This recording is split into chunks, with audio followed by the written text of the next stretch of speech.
가득해 주내와 사랑해 이곳에 모인 우리 주가 기뻐하시네. 다 같이 찬양하시겠습니다. 우리의 진정한 행복은 하나님의 마음과 원리와 심정과 가치로 사는 것임을 우리 마음판 가운데 새기며 이 찬양을 불렀으면 좋겠습니다. 다 같이 찬양하시겠습니다. 행복.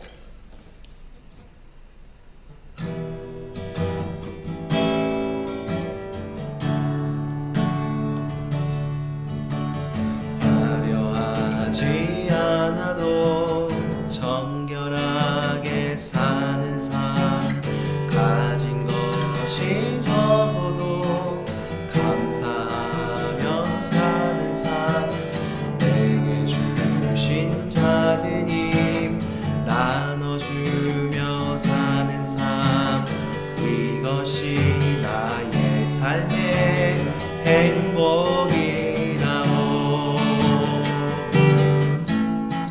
목말랄 일 많지만 기도할 수 있는 것, 억울한 일 많으나 주를 위해 참는 것, 비록 삶은 작은 삶 주 뜻대로 사는 것, 이것이 나의 삶의 행복이라오. 이것이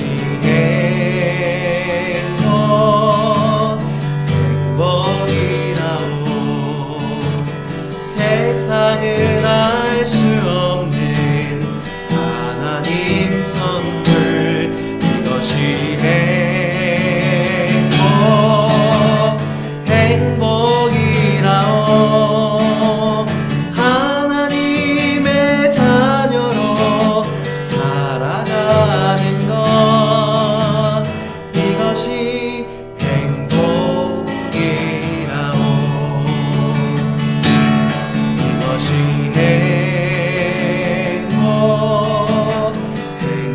행복이라오. 세상은 알 수 없는 하나님 선물, 이것이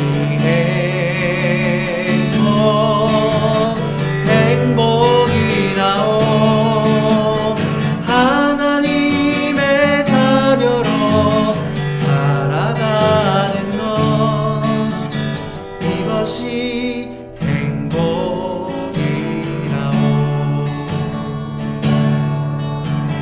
이것이 행복이라오.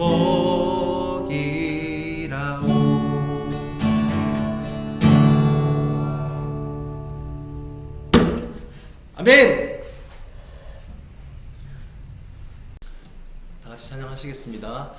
우물가의 여인의 그 마음을 채워주셨던 예수님을 생각하면서 하나님 이 시간 우리의 마음을, 나의 마음을 채워주십시오 하는 마음으로 우리가 찬양했으면 좋겠습니다. 우물가의 여인처럼.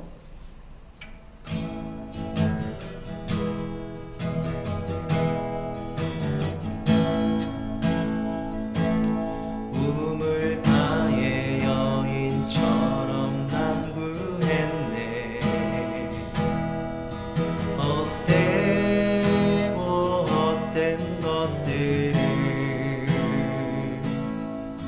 그때 주님 하신 말씀, 내 세배와 생수를 마셔라. 오 주님 채우소서. 나의 잔을 높이듭니다. 하늘 양식 내게 채워주소서.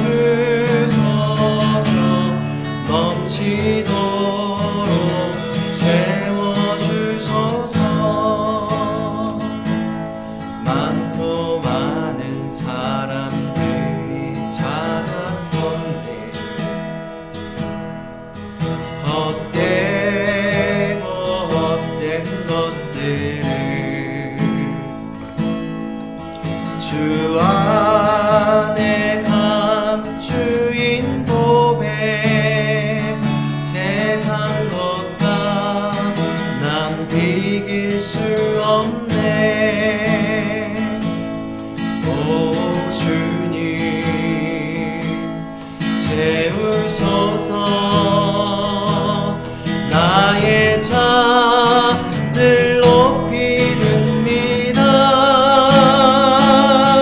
하늘 양식 내게 채워주소서.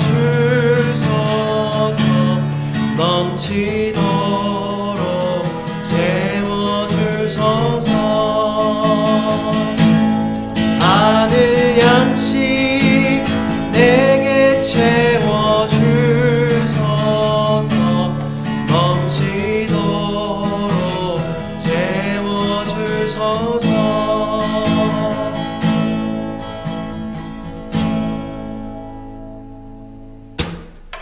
아멘. 다 같이 하나님 말씀 보시겠습니다. 같이 보실 하나님 말씀은 마태복음 18장 15절부터 35절까지입니다. 같이 봉독할 말씀은 15절부터 22절까지입니다. 다 같이 한번 읽도록 하겠습니다. 시작. 내 형제가 너에게 죄를 짓거든 가서 단둘이 있는 자리에서 그에게 충고하여라. 그가 너의 말을 들으면 너는 그 형제를 얻은 것이다. 그러나 듣지 않거든 한두 사람을 더 데리고 가거라. 그가 하는 모든 말을 두세 증인의 입을 빌어서 확정 지으려는 것이다. 그러나 그 형제가 그들의 말도 듣지 않거든 교회에 말하여라. 교회의 말조차 듣지 않거든 그를 이방 사람이나 세리와 같이 여겨라. 내가 진정으로 너희에게 말한다. 무엇이든지 너희가 땅에서 매는 것은 하늘에서도 매일 것이요 땅에서 푸는 것은 하늘에서도 풀릴 것이다. 내가 진정으로 거듭 너희에게 말한다. 땅에서 너희 가운데 두 사람이 합심하여 무슨 일이든지 구하면 하늘에 계신 내 아버지께서 그들에게 이루어 주실 것이다. 두세 사람이 내 이름으로 모여있는 자리 거기에 내가 그들 가운데 있다. 그때 베드로가 예수께 다가와서 말하였다. 주님, 내 형제가 나에게 자꾸 죄를 지으면 내가 몇 번이나 용서하여 주어야 합니까? 7번까지 하여야 합니까? 예수께서 대답하셨다. 7번만이 아니라 70번을 7번이라도 하여야 한다. 아멘. 잠깐 기도하겠습니다. 하나님 감사합니다. 오늘 용서와 회복과 관련하여서 말씀을 묵상하고자 합니다. 기독교의 귀한 가르침을 배우게 하여 주시고 예수님의 말씀을 통해서 하나님의 마음과 심정을 또한 헤아리는 시간 될 수 있도록 도와주시옵소서. 그리하여서 우리의 삶에 큰 변화들이 있도록 역사해 주옵소서. 감사하며 예수님의 이름으로 기도드립니다. 아멘. 반갑습니다. 세상에 죄를 범하면 벌을 받는 것 당연한 겁니다. 그리고 정상적이죠. 그런데 이것으로는 사람을 얻기에는 조금 힘이 들고 또 관계의 개선을 위해서는 또 쉽지 않은 부분들이 참 많이 있습니다. 질서는 잘 필 수 있겠지만 관계의 회복은 조금 힘든 점들이 많이 있습니다. 성경에는 눈에는 눈, 이에는 이로 보복하라라고 하는 동형보복론이라는 것도 있지만 또 원수를 사랑하라라는 최고의 율법도 있습니다. 여러분은 어느 것이 더 구미에 당기십니까? 예수님은 원수까지 사랑하는 것이 더 낫다라고 신약에서 말씀을 하십니다. 전사님은 바라기는 구약의 동형보복론 수준 정도가 아니라 원수까지 사랑할 수 있는 것까지 되어지고 싶은 마음이 있습니다. 예수님 편입니다. 여러분들은 어느 쪽에 더 마음이 많이 가시고 어느 편에 더 마음을 쏟고 싶으십니까? 잘 정하시기를 바랍니다. 순간의 선택이 여러분의 인생을 좌우합니다. 전사님이 생각하는 하나님이 성도에게 원하시는 최고의 자세는 용서와 회복, 이 두 가지를 할 수 있는 자세라고 생각을 합니다. 그래서 예수님은 15절부터 오늘 본문 17절까지 이렇게 말씀을 했다라고 생각을 합니다. 다 같이 한번 읽어볼까요? 시작. 내 형제가 너에게 죄를 짓거든 가서 단둘이 있는 자리에서 그에게 충고하여라. 그가 너의 말을 들으면 너는 그 형제를 얻은 것이다. 그러나 듣지 않거든 한두 사람을 더 데리고 가거라. 그가 하는 모든 말을 두세 증인의 입을 빌어서 확정 지으려는 것이다. 그러나 그 형제가 그들의 말도 듣지 않거든 교회에 말하여라. 교회의 말조차 듣지 않거든 그를 이방 사람이나 세리와 같이 여겨라. 지금 오늘 이 본문은 용서와 회복이라는 맥락에서 이야기되어지는 말씀입니다. 즉, 그 목적이 죄를 지은 사람을 형제로 여겨서 그를 수용하고 또 공동체의 일원으로서 회복시키는 데 집중되어 있습니다. 15절을 보시면 예수님은 그래서 이렇게 말씀을 하십니다. 오늘 설교의 제목이기도 합니다. 뭐냐면 내 형제가 너에게 죄를 짓거든입니다. 누가 죄를 지었다라고 말씀을 하고 있나요? 다름 아닌 형제입니다. 다시 한번 누가 죄를 지었다고요? 바로 형제입니다. 지금부터 하는 예수님의 말씀은 그 전제가 그는 원래 너의 형제였다입니다. 그런데 그 형제가 죄를 지은 겁니다. 누구에게? 나에게. 자, 그럼 그 형제는 나를 형제로 여긴 것일까요? 아니면 아닌 것일까요? 당연히 아닌 겁니다. 즉, 지금 본문은 그 사람은 지금 나를 형제로 여기지 않고 악한 마음을 가지고 나를 대하여 죄를 지었음에도 불구하고 그런 그를 향하여서 예수님은 어떻게 대하라고 하시느냐 하면 15절이 되는 겁니다. 다시 한번 읽어볼게요. 우리 다 같이 한번 더 읽어봐요. 빨간 글씨를 좀 더 강조해서 읽었으면 좋겠습니다. 시작. 내 형제가 너에게 죄를 짓거든 가서 단둘이 있는 자리에서 그에게 충고하여라. 그가 너의 말을 들으면 너는 그 형제를 얻은 것이다. 너는 그에게 가서 충고해 주어라. 그가 너의 말을 들으면 너는 그 형제를 얻은 것이다. 지금 이게 무슨 말이냐 하면 지금 예수님은 그가 너를 형제로 여기지 않을지라도 그를 여전히 형제로 여겨 주어서 그를 형제로 얻으라 라는 말을 하고 계시는 것입니다.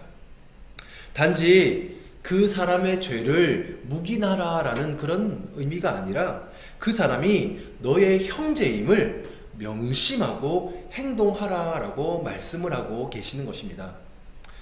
지금 예수님은 범죄의 경중에 초점이 맞추어져 있는 것이 아니라 관계의 경중에 초점을 맞추어서 말씀을 하고 계시는 것입니다.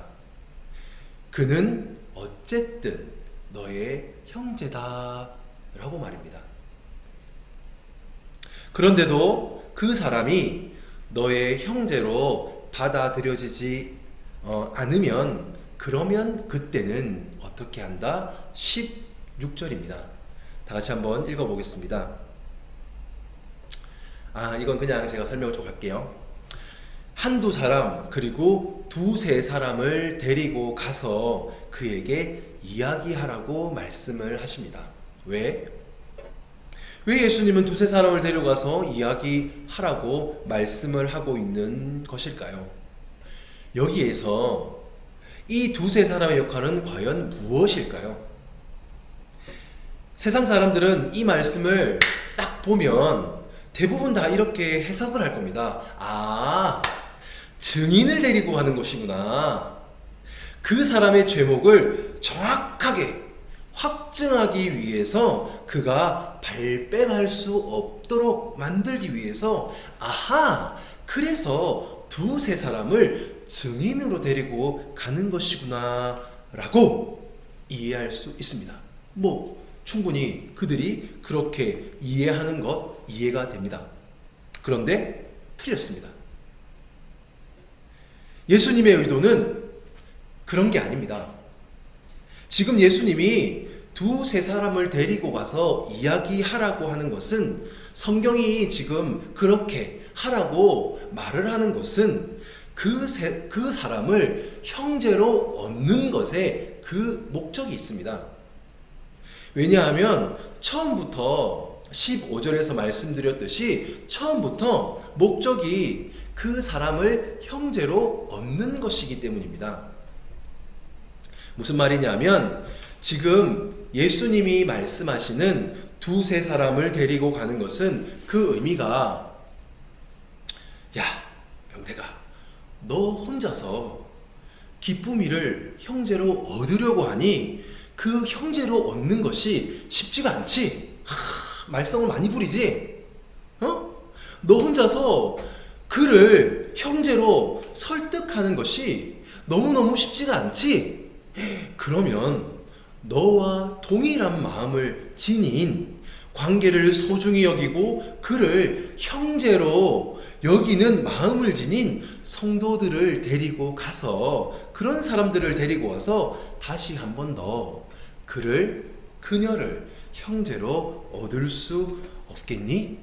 한번 그렇게 노력을 한 번 더 해보는 것은 어떨까? 라고 말씀을 하는 겁니다. 예수님은 지금 첫 번째와 동일하게, 15절과 동일하게 그를 형제로 얻기 위해서 할 수 있는 모든 것을 동원하여 그녀를 형제로 얻으라고 말씀을 하고 계시는 것입니다.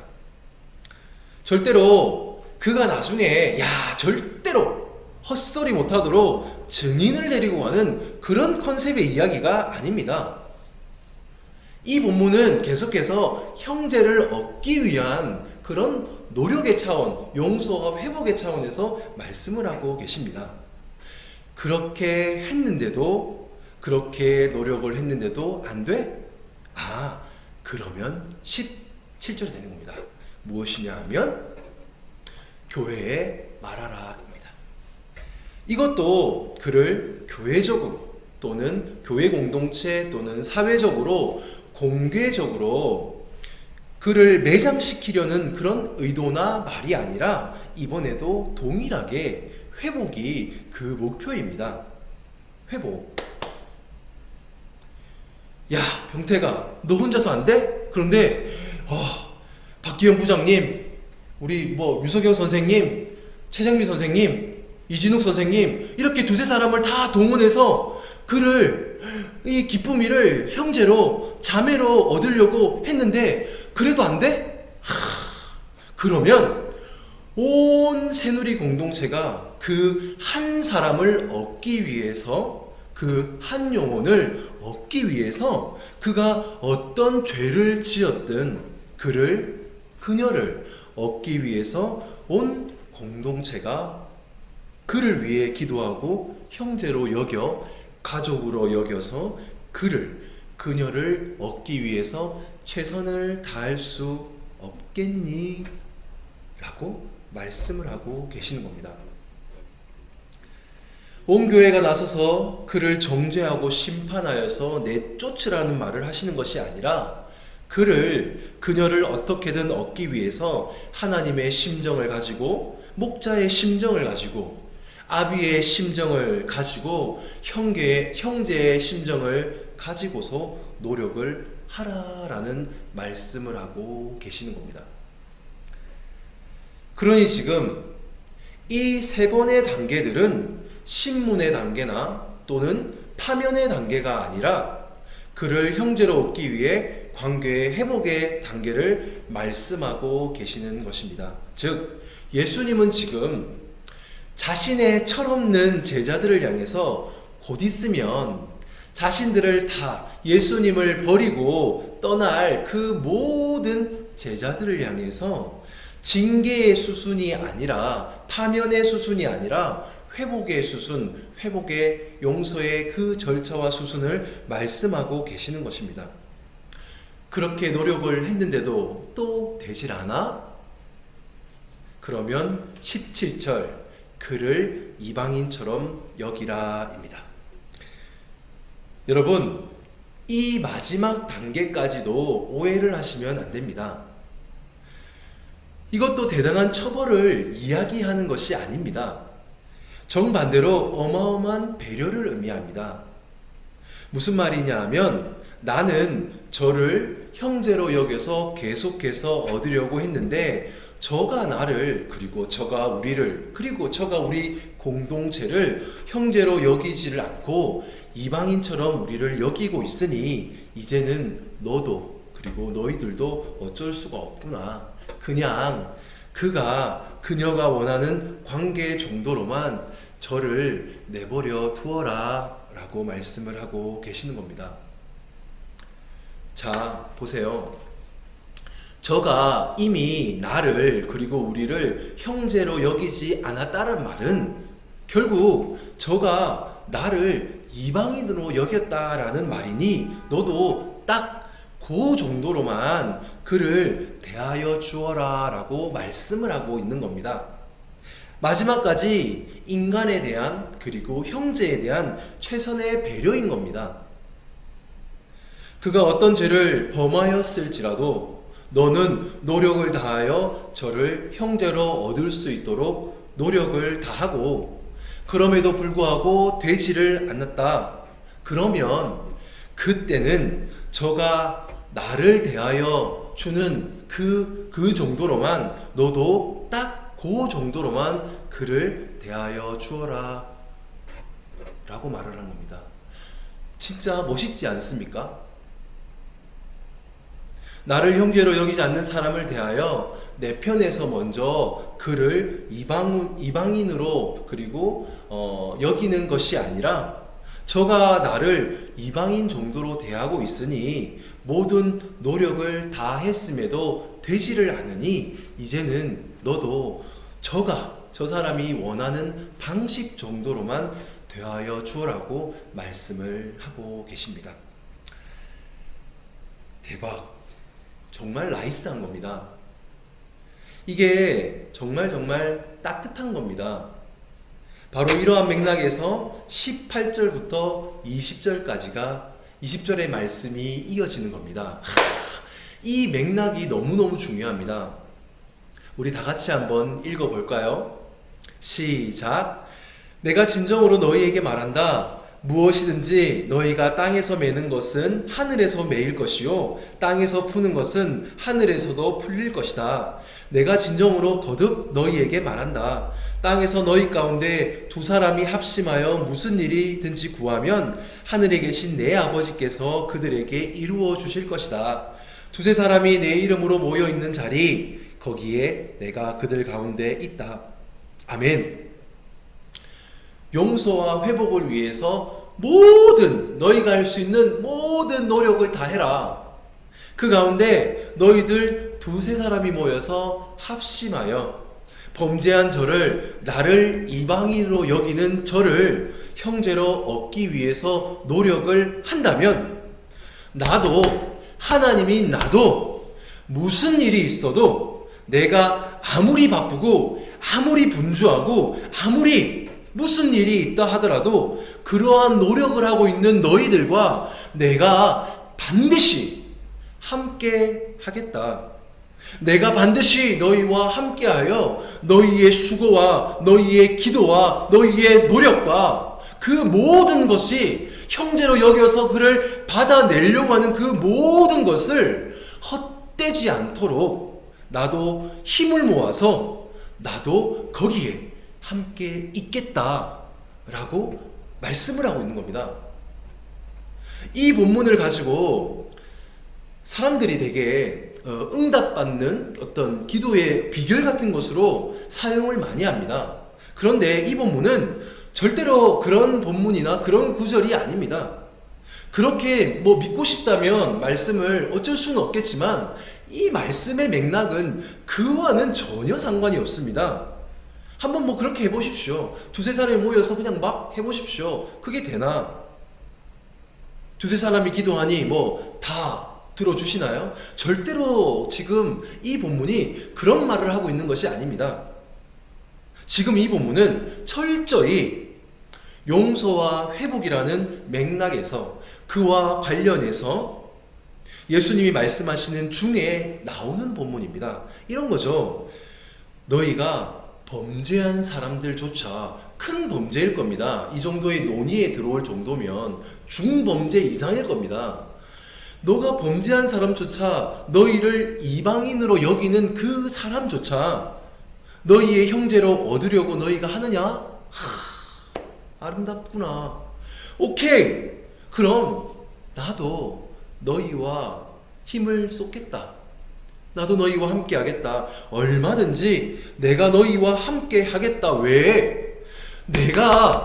하나님인 내가 이 인류를 창조하고 모든 생명이 있게 한 모든 것의 아비인 이 내가 가장 바라는 것이 바로 그거니까. 너희들끼리 형제처럼 지내는 거, 원수까지 형제로 여기는 거, 진정한 관계의 회복을 맛보면서 사는 것. 그래서 하나님인 예수님인 내가 너희 가운데 온 것이 아니냐. 바로 이 맥락에서 나오는 비유가 무엇이냐? 오늘 본문 바로 뒤따라 나오는 빚을 탕감하는 주인 이야기입니다. 성경에 이 타이밍이 죽입니다. 다 의도가 있어서 이렇게 배열이 되어 있는 겁니다.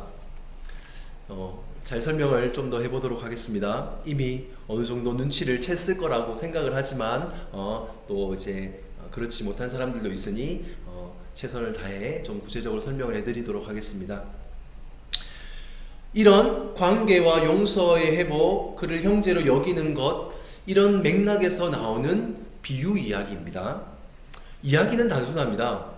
1만 달란트, 현재 시가로는 10조 정도 되는 빚을 진 사람의 빚을 한 주인이, 한 왕이 탕감해 줍니다. 그로 인해서 그는 감옥에 가지를 않게 되죠. 단순히 어마어마한 돈을 탕감해 주었다라는 것이 오늘 본문의 포커스가 아니라, 그것이 중요한 것이 아니라, 그 액수가 중요한 것이 아니라, 내가 주인으로서 나와 관계된 자로, 나와 관계된 형제로 너를 받아주겠다라는 것이 중요합니다. 관계를 맺을 수 없는, 너와 더 이상 관계하지 않겠다라는 의미에서의 감옥에 너를 넣어놓지 않겠다 라는 겁니다. 즉 절대로 너와의 관계를 내가 끊지 않겠다라는 것을 의미합니다. 그런데 이 종은 1,000만 원 정도의 빚을 진 사람에게 용서를 해주지를 못하고 돈만 챙기려고 합니다. 형제라는 관계와 상관없이 돈에만 상관이 되어 있었던 것이죠. 이에 하나님이 질책을 하는 겁니다. 야, 너는, 병태가 너는 내가 10조가 되는 빚을 탕감할 만큼 내가 너를 형제로 여겨 주었거늘 너는 왜 저를 형제로 여겨주지를 않는 것이냐? 대체 너는 내게 어떤 은혜를 받았으며 어떤 관계성을 나에게 맛보았길래 너는 대체 왜 그렇게 관계를 맺고 행동을 하는 것이냐? 왜? 라고 말씀을 하고 계시는 겁니다. 전사님은 새누리교회 이제 전도사로 와서 1년이 넘는 시간을 보냈습니다. 이제 2년 차에 들어가는데 새누리교회 나는 빚진 자라라는 이 문구, 이 명패를 참 의미 있게 생각하고 좋다라고 생각을 합니다. 교회에 들어올 때 1층에서 늘 봤죠. 잘은 몰라도 아마도 빚진 자의 마음이라는 것은 그가 어떤 죄를 지었을지라도 하나님처럼 그 그를 형제로 여기는 마음이 거라고 생각을 합니다. 그리고 목자의 심정 또한 내가 먼저 원수차 형제로 여겨주는 그런 심정일 거라고 생각을 합니다. 진정 기독교의 강력이 이러한 용서와 회복에 있는 것이 아니겠습니까, 여러분? 예수님은 죄인이었던 우리를 형제로 여겨 주셨습니다. 여러분들은 예수님에게 그리고 하나님에게 어떤 대우를 받으셨습니까? 아마도 형제와 친구의 관계 정도일 것입니다. 원수는 절대로 아닐 것입니다. 그럼 이 자리에 그리고 이 말씀을 이렇게 주의 깊게 듣지를 않겠죠. 이 사실을 마음속 깊이 깨닫고 나면 사실 형제로 대하지 못할 자가 없으며 형제로 여기지 못할 사람이 없다는 사실에 눈이 떠질 것입니다. 몇 번 용서를 해야 된다? 아니, 형제로 여기지 못할 자가 없구나 하는 의식이 생길 것입니다. 이것이 기독교가 말하는 용서와 회복인 줄로 믿습니다. 그리고 이것이 바로 예수님이 우리를 향한 용서와 회복의 자세일 거라고 또 생각을 합니다. 여러분들 모두가 받은 은혜이며 사랑이며 관계성이며 이것이 바로 기독교입니다. 마지막으로 보너스 설교가 조금 5분 정도 더 길어지지만 보너스 설교를 하나 더 하도록 하겠습니다. 오늘 본문을 보시면 예수님이 4차례에 걸쳐서 형제를 용서하고 회복해야 된다라고 말씀을 하셨습니다. 그의 제자들에게. 그리고 나자 예수의 제자 중에 가장 스톤 헤드, 반석이죠. 쉽게 얘기하면 돌멩이입니다. 이 스톤 헤드였던 베드로가 질문 형식으로 예수님에게 이상한 비꼬는 듯한 자랑질 내지는 그런 말을 합니다. 그것이 무엇이냐? 바로 21절입니다. 다 같이 한번 읽어보도록 하겠습니다. 굉장히 재밌습니다. 시작. 그때 베드로가 예수께 다가와서 말하였다. 주님, 내 형제가 나에게 자꾸 죄를 지으면 내가 몇 번이나 용서하여 주어야 합니까? 7번까지 하여야 합니까? 이걸 읽고서 웃으셔야 됩니다. 지금 베드로는 예수님에게 원수와 같은 자도 형제로 얻기 위해서 4단계를 거치면서 노력을 하라라고 지금 말씀을 하시니 우리의 스톤헤드였던 돌멩이였던 베드로는 아니요 예수님, 형제가 나에게 죄를 지으면 7번 정도는 해야 되지 않겠습니까? 라고 거들먹을 부리고 있는 겁니다. 지금 베드로는 자신이 그렇게 용서할 수 있는 자라고 스스로 착각을 하고 있는 겁니다. 예수님은 4번 용서하라는 의미에서 말씀하신 게 아닌데 베드로는 그렇게 받아들이고 있는 겁니다. 그냥 4번의 횟수로 용서하라는 의미가 중요한 것이 아닌데 예수님은 저를 어떻게든 형제로 받아주어라 라는 말을 하고 계신 것인데 베드로는 엉뚱한 것에 꽂혀서 예수님에게 7번 해야 되지 않습니까? 라고 따지는 겁니다. 코미디예요, 코미디. 그러자 예수님께서 진심을 담아서 이렇게 받아치십니다. 오, 그래? 너를 이방인처럼 대하는 저를 향해서 형제로 여겨서 7번까지 용서할 수 있다는 말이지? 그럼 7번만이 아니라 7번밖에 안 해. 70번씩 7번이라도 한번 해보렴 이라고 말씀을 하십니다. 지금 예수님은 베드로를 다시 한 번 더 매기는 겁니다. 인간 중에 70번을 7번, 490번이거든요. 490번을 계속해서 죄를 짓고 있는 그 상대를 향해서 용서할 수 있는 사람이 있겠습니까? 날 세고 다 세어서 죽겠습니다. 490번을 용서하면. 없습니다. 나아가서 자신을 원수처럼 대하는 그 대적들을 향해서 형제로 여겨서 그를 얻기 위해서 수고를 하는 사람이 있겠습니까? 없습니다. 그게 불가능합니다. 즉, 너희는, 죄인은 그렇게 할 수 없다. 그래서 내가 온 거 아니냐. 너희 가운데 그 마음이 가능해지도록 내가 너희를 먼저 사랑하고 용서하고 또 죄인이지만 형제로 여겨주는 것을 경험시키고 또 보이고 또 죄로부터 구속을 시켜서 그렇게 할 수 있는 존재로 만들어 놓고 내가 그렇기 위해서 여기 온 것이 아니냐. 내가 십자가에서 그 모든 것을 이루기 위해서, 보여내기 위해서 너희를 얼마만큼 사랑했고 너희를 얼마만큼 형제로 여겼는지를 그 모든 사역을 보이기 위해서 내가 온 것이 아니냐. 그래서 내가 십자가를 지는 것이다. 왜? 너희로 하여금 너희에게 원수였던 자를 형제로 볼 수 있는 힘과 관계의 지속을 위해서 내 편에서 먼저 죄를 짓고 있는 나를 향해서 죄를 짓고 있는 저 상대를 끊어내지 않는 힘이 가능하도록 너희를 죄로부터 구원하고 너희가 먼저 그 사랑을 나로부터 형제로 여김받았던 그 사랑을 먼저 경험하여 빚진 자의 마음을 가지게 하기 위해서 내가 그것이 가능하도록 지금 너희 12명의 너희 제자들을 불러서 일하고 있는 것이 아니더냐 라고 말씀을 하고 계시는 겁니다.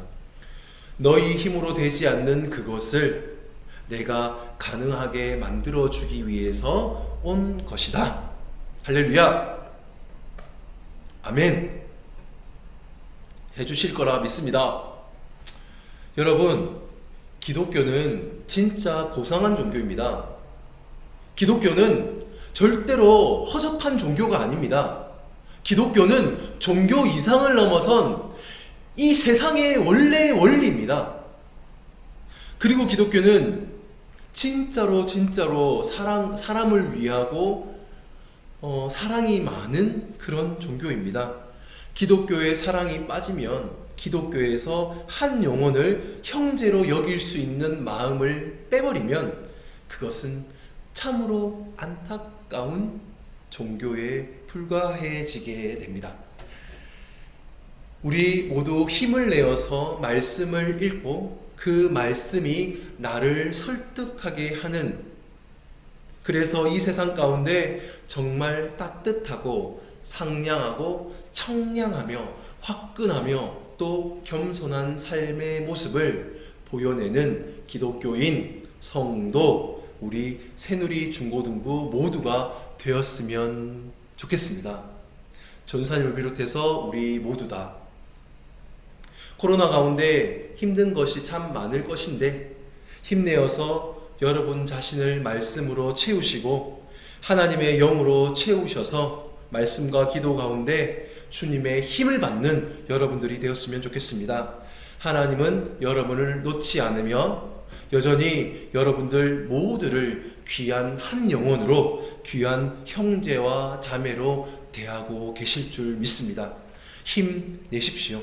그리고 혹 원수같이 보이는 사람들이 있습니까?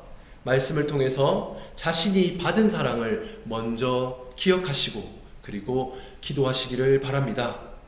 저 원수를 불쌍히 여길 수 있는 마음과 눈을 하나님이 나를 향해서, 원수 같았던 나를 향해서 형제로 보면서 참으로 불쌍히 여겼던 그 마음과 그 심정을 우리에게도 주셔서 우리 눈에 보이는 저 원수 같은 기쁨일지라도 저를 형제로 여기며 귀한 한 영혼으로 볼 수 있는 마음을 우리 가운데 허락하여 주십시오 라고 기도하는 여러분들 모두가 되었으면 좋겠습니다.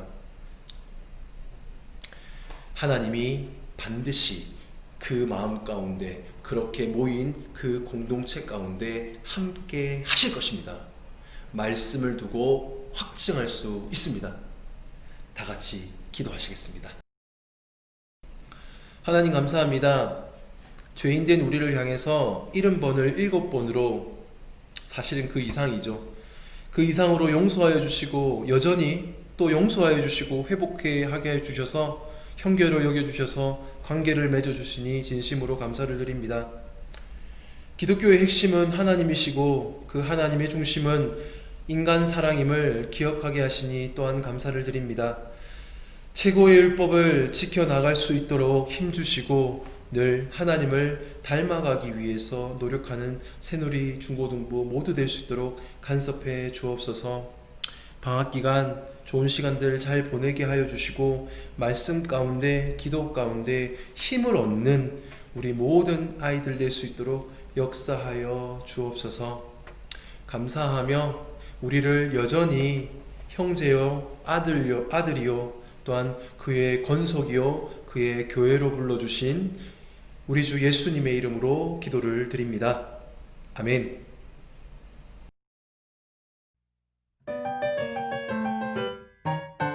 나의 사랑하는 책 비록 헤어졌으나 어머님의 무릎 위에 앉아서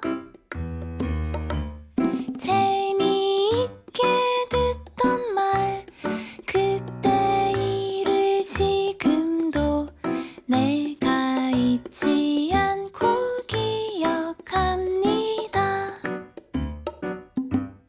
피하고 피하고